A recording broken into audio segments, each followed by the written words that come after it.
Alright, hey guys, it's Nigel here, and I've got another movie review for you guys today. So today, we are going to be reviewing Doctor Strange in the Multiverse of Madness. So, for starters, as always with these videos, I am not a professional, movie reviewer, just a man who enjoys a good time, and man, did I have a good time watching this movie. Now, this was a movie I was definitely excited for, especially when we learned more about the movie as we got closer to it. And it was being pitched and everything, and it's cool to see a lot of the stuff that was being hyped up come to fruition, and I think for the most part they did a pretty good job. I really enjoyed it. There were some things I didn't really enjoy as much about the movie, but overall it was still a very great, very fantastic movie, and they definitely did a great job here. Now, a couple little asides with this. Well, for starters, you may notice me throughout this video chucking some water. It's finally what I like to call sprummer around here in the 716, so it's pretty much springtime / summer. Well, spring better late than never, I guess. But yeah, so it's about that time where it's gonna be really warm. So you may see me taking some sips of my water that I have over here. So I do apologize if I have to do so. But the other thing is, the way I saw this movie was a bit unique. So I went to go see it last night with a friend of mine, and we actually saw it in 3D. 4D RPX. So, what the 4D stuff is for Regal Cinema is it's kind of like half movie experience, half theme park. So the seats move around on certain points. You got different practical effects such as like smells and like water shoots up and everything. It is kind of goofy and it's a novelty thing, but it is still kind of cool, and it's them going the extra mile. I can't be too mad at it for that. So obviously this isn't gonna affect what I thought of the movie by itself. It's just kind of how I saw it. But if you want to see it on its own without the special 4D stuff, especially because tickets were a little bit expensive, you are perfectly welcome to do so, of course. But without further ado, let's get into kind of the pros and cons, what I liked about the movie, what I didn't like about the movie.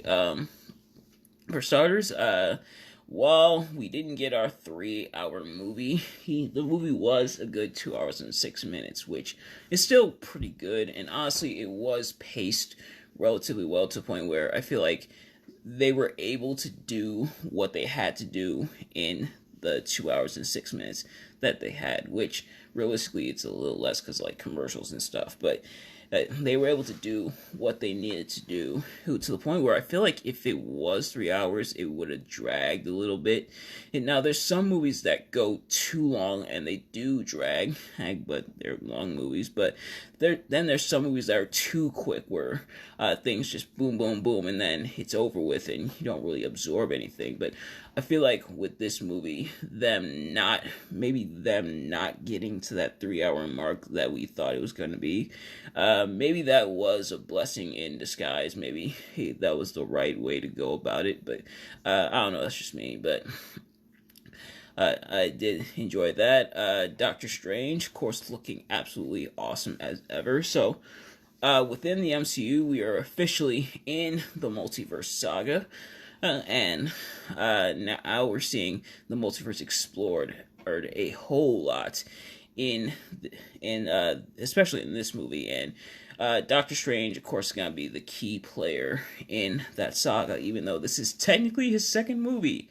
That's right, Doctor Strange has only had 2 movies to himself during this time in the MCU. He spent a lot of the other time appearing in everybody else's movies. He was in the Avengers movies, and then he hung out with Spider-Man, and of course in No Way Home. And speaking of which, that's kind of where this picks up from. So Doctor Strange, of course, learns that someone is in trouble, and that is America Chavez, who has the ability to travel through dimensions and everything. And I really liked her character. But Strange is having these recurring dreams about him dying and him helping America Chavez, and she winds up in his dimension, and he learns that she's being chased. He's by someone, and that turns out to be the Scarlet Witch. Wanda Maximoff, no more.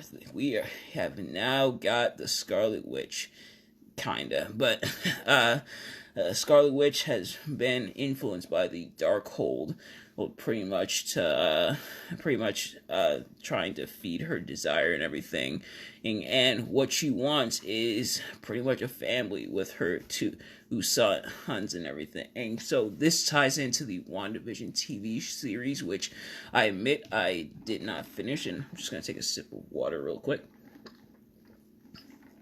I haven't finished WandaVision. I actually decided I wanted to finish like the MCU, at least the Infinity Saga, before I started watching the shows. But Scarlet Witch wants that, Wanda, that is, and with the Darkhold, she becomes the Scarlet Witch. So, Doctor Strange pretty much has to protect America Chavez from Scarlet Witch here. So, he and Wong fight off some of the creatures that Scarlet Witch sent until she finally comes to try to do the job herself. And pretty much what she does is she tries to, it pretty much becomes like a chase type movie where she keeps trying to get to where they are, and they keep evading her. And of course, America Chavez is not able to control her abilities, so she ends up taking her and Doctor Strange to different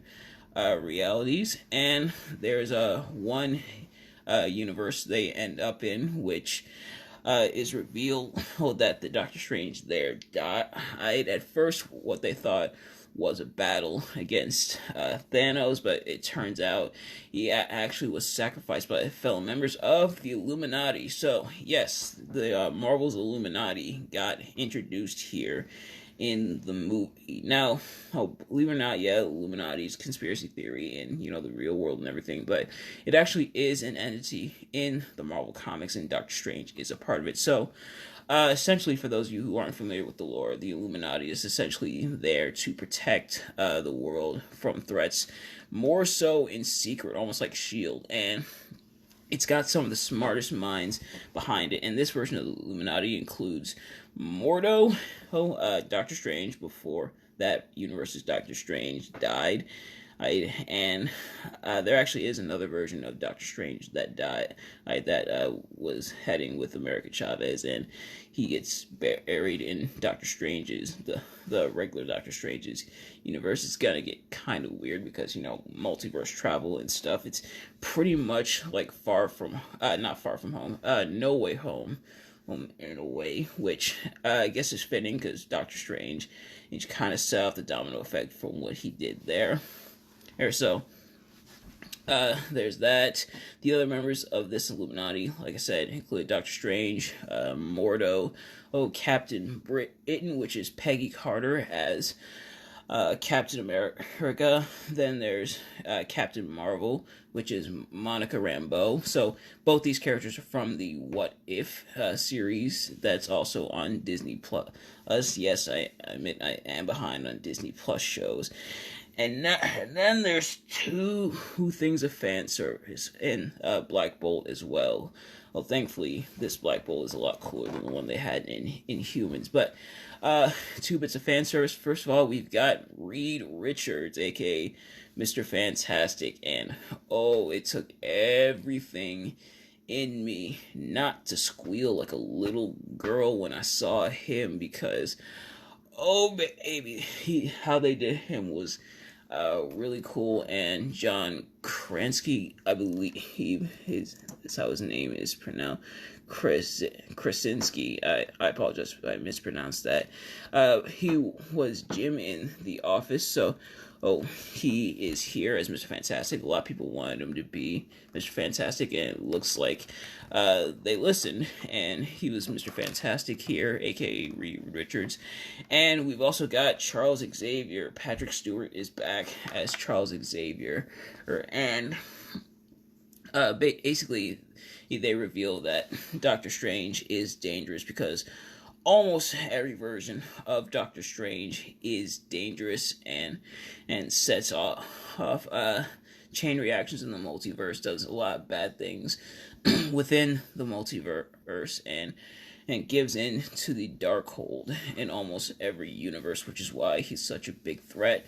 But Scarlet Witch chases them there, and what she does is she takes over different universe variations of Wanda Maximoff. So, she takes over several versions, pretty much to be with her kids, so she possesses them, which is the ability of the Darkhold in the movie and everything. And he pretty much experiences this stuff with her kids, and it's essentially the goal of being with her children, which, if you didn't know, yes, those are supposed to be Speed and Wiccan from the Young Avengers. So, she chases them there in this universe, and she unfortunately kills off pretty much everyone else from this Illuminati except for Mordo. And Strange escapes. America Chavez escapes. But unfortunately, she's captured by Scarlet Witch, and Doctor Strange is sent to a universe where reality is collapsing in on itself. And there he meets an evil Doctor Strange. So he kills him and uses the Darkhold, which is the thing he's not supposed to do. Twice now. Oh, come on, Doctor Strange. This is the second time both Doctor Strange movies have him doing something that he is not supposed to do. And if you think about it, that's how a majority of Doctor Strange's movie appearances go. He ends up doing something that he's not supposed to do. I'm just going to take a sip of water here. Okay. So, he ends up doing something he's not supposed to do. The first movie, he's not supposed to use the time stone recklessly, aka the Eye of Agamotto. He's not supposed to use it recklessly. He does just that. In Infinity War, he's not supposed to give Thanos the time stone. Does that. And I'm pretty sure he does something like that in Endgame. And in No Way Home, he's not really supposed to open multiversal portals. He does that, although that one's technically not really on him. It's more on Spider-Man. And here, he now uses the Darkhold, even though he's not supposed to. But he used it to possess the body of the deceased Doctor Strange that was left in that universe. He stops the Scarlet Witch, well, kinda, because then America Chavez is able to show Scarlet Witch the error of her ways, show her the destruction she's causing, where the kid she wants so badly to be reunited with and everything turn out to be afraid of her, and they go to their mom, which is their version of Wanda Maximoff, aka Scarlet Witch. So, yes, she sees the error of her ways. She tears down the tower where the Darkhold was. She had to go there because the original book of the Darkhold that she was using ended up being destroyed, so she had to go to the tower. Wong actually led her there, which is something he's not supposed to do either. Why are these characters doing stuff they're not supposed to do? I have no idea, but yeah, so she realized the error of her ways, tears down the tower. Her Doctor Strange ends up opening his third eye and everything, and post-credit scene, of course, he meets up with Cleo, who takes him through the dark dimension. Of course, in the comics, they ally themselves a lot. So, like I said, the movie is paced relatively well, and I think, like I said, it did benefit from the lack of 3 hours. I feel like the 2 hour, 6 minute time slot was fine for the movie and everything. And I like how Scarlet Witch is not 100% a villain, but shows her villainous side. She pretty much just wants to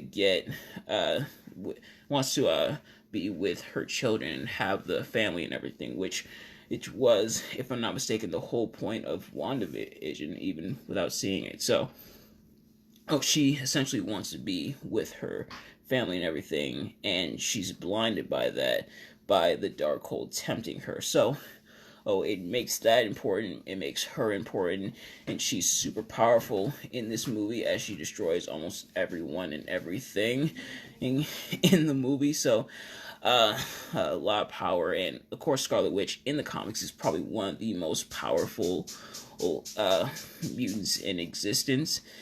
And we even see, going back to the fan service, we see Professor Xavier enter her mind and everything so that he can try to free her, but he's not able to do so. So they delve into a lot of lore here, but I think it works really, really well. And it makes the movie feel really special, and the movie definitely has that horror movie feel that it was supposed to have. It's not like, traditional horror movies with over jump scares and a lot of blood and a lot of gory, creepy stuff. It's a bit more tame, obviously. It's still within, of course, the Marvel realm and all that. And I'm just gonna take another sip of water. So, it's still in the Marvel vein, but it does have the horror movie element that we were promised. And of course, Sam Raimi is back to direct the movie. Of course, he directed the OG Spider-Man movies with Tobey Maguire back in the day. So, they brought him back on board to direct this movie. Wonder if he'll have anything to do with Tobey Maguire or Andrew Garfield in the MCU. Only time will tell. But so that's what I liked about the movie. As for what I didn't like about the movie, for starters, I didn't really like how the Illuminati and all its members pretty much looked. I think they looked a little too weak against Scarlet Witch. It's how she ended up killing them was pretty gory, and it got quite a few gasps in the audience, but honestly, the way she just, and I know she is super powerful and everything, but in this movie, she straight up bulldozes through them, and rather quickly, might add. Like, Black Bolt and Mr. Fantastic / Reed Richard, which, not props to Marvel for alluding to when he said, his kids, obviously he's referring to Franklin and Valeria Richards, but they get barreled over her in the movie. The only ones who really put up a fight are like Professor Xavier or Captain Marvel and Captain Britain, or she referred to as Captain America. Please let me know in the comments below if I did indeed get that wrong, and I do apologize if I did. But yeah, she steamrolls over them, and I'm not too big a fan of that. Now, in the case of like Mr. Fantastic or like Professor Xavier or Inhumans, apparently they're supposed to be or Inhumans, Black Bolt, well, I should say. Apparently there is supposed to be like movies coming out for them. There's an X-Men movie coming. There's a Fantastic Four movie coming, although the director unfortunately left the movie and everything, so he's not going to be working on it anymore, so we'll have to see where that goes. But I know they got movies coming out, and an Inhumans movie is being rumored, although they did have a TV series. So maybe they're holding out for that, so they don't want to spill too much of the goods just yet. But man, they look pretty weak, which I wasn't a big fan of. Did I expect them to beat Scarlet Witch? No, but they got put more of a fight than that, man. I was confused. I'm like, they're not really putting up that much of a fight. I'm not really a big fan of it. And there's that. I do wish Mordo got a little bit more time to shine in the movie. He had a brief scuffle with Doctor Strange and everything, and then that was pretty much it for the movie. The way the trailers were being set up and even some of the dialogue in the movie, it looked like Mordo would have a bigger part in the movie, but he's kind of just there for like the brief fight, and then that's really it. Honestly, to be honest, it probably should have been him aiding Wanda, aka Scarlet Witch, to get the the dark hold rather than Wong. But I don't know. Also, I wasn't too big a fan of that either. But other than that, it was still a really solid movie. I still really enjoyed it. I do recommend you guys check it out. You can see it in the 3D and as Regal calls it, Real D 4D RPX. Like the way we saw it, it is a bit expensive. I think tickets were like $20 if I remember correctly. But they do have Bargain Tuesdays, so see if you can get a deal there. Or you could see it regular, but I do recommend you check out the movie because it is really solid. And I do like how they're delving into Multiverse a lot more, which makes sense. This is the Multiverse saga. We didn't really get that too much with like Black Widow, which I also actually saw in the 4D RPX as well.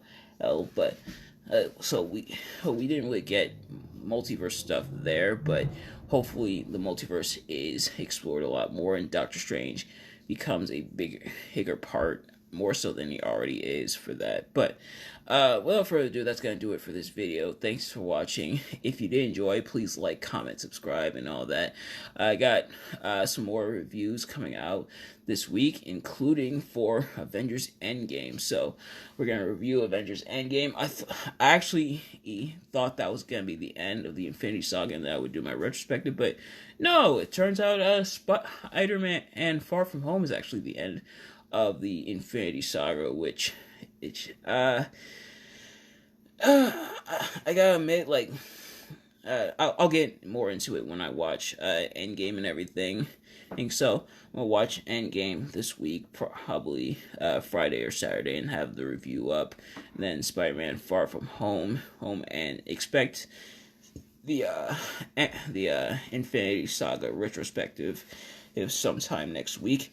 And, of course, next week is going to be System Shock Radio, Tales from the Labyrinth. Of course, Tales from the Labyrinth, we're doing our 15th episode, which is going to be our 1-hour episode. And I may end up doing it live, actually. I may break tradition a little bit and actually do 2 live episodes in a row for that. And, of course, System Shock Radio episode 60, we're talking about the video game Crash. So, you guys certainly don't want to miss that. But thank you all so much for watching, and I will see you guys later. Peace.